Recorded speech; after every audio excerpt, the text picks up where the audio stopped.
এমন একটি সময় ছিল যখন বাংলাদেশের মানুষ বাংলা সিনেমার থেকেও বেশি বাংলা নাটকের প্রতি ঝুঁকেছিল। তার কারণটা হলো বাংলা নাটকের কোয়ালিটি এবং কন্টেন্টের কারণে। তখনকার সময় আমরা রাত ৮টার সংবাদের পরেই পরিবারের সবাই মিলে একসাথে বসে পড়তাম বাংলা নাটক দেখার জন্য।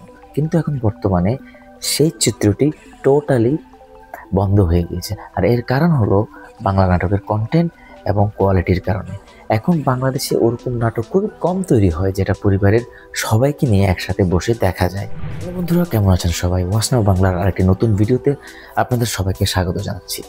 আজকে বাংলা নাটকের একাল সেকাল নিয়ে এবং বর্তমান সমসাময়িক কিছু বিষয় নিয়ে আপনাদের সাথে আলোচনা করব। যে সময় বাংলাদেশে ইউটিউব, ফেসবুকের ওরকম কোনো প্রচলন ছিল না, সেই সময় কেন বাংলা নাটক এত বেশি জনপ্রিয় ছিল? আর এখন বর্তমানে ফেসবুক, ইউটিউবের মাধ্যমে এত বেশি প্রমোট হওয়ার ফলেও কী কারণে বাংলাদেশের মানুষ বাংলা নাটক থেকে দিনের পর দিন দূরে চলে যাচ্ছে?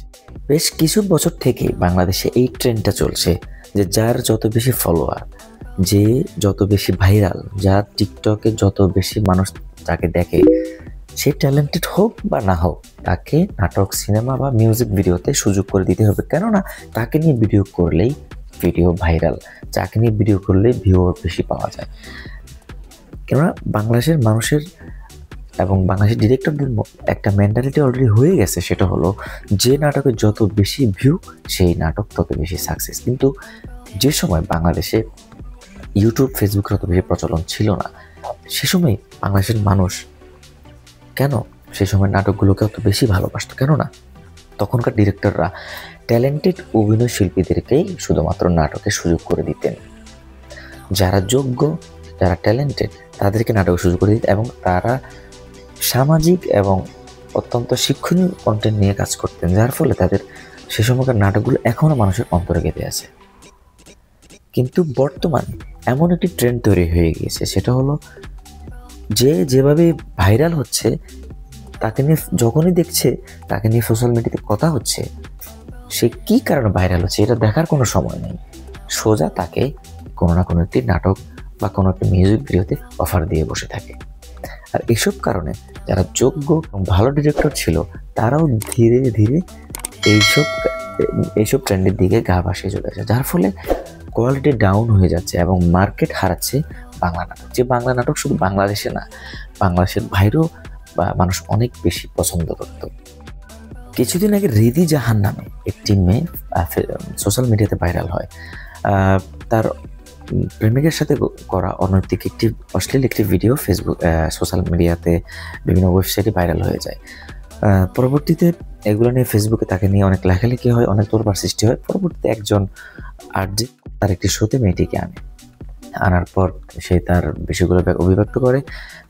তার প্রেমিক অন্যায়ভাবে তার এগুলো ফেসবুকে ছড়িয়ে দেয়, সোশ্যাল মিডিয়াতে ভাইরাল করে দেয়, যার ফলে মেয়েটি সেখানে অনেক কান্নাকাটি করে। তার পরিবার থেকেও তাকে অনেক প্রেশারাইজ করা হচ্ছে।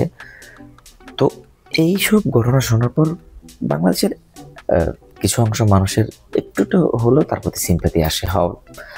মেয়েটি হয়তো বা বিশ্বাস করে তার। কিন্তু মানুষ যখন সোশ্যাল মিডিয়া ঘাটাঘাটি করা শুরু করলো, তাকে নিয়ে আরও জানা শুরু করলো, তখন মানুষ দেখলো এই মেয়েটির প্রথম কোনো অনৈতিক কাজ নয়। এই মেয়েটি কন্টিনিউয়াসলি এরকম ধরনের অশালীন, অসামাজিক কাজে লিপ্ত থাকে।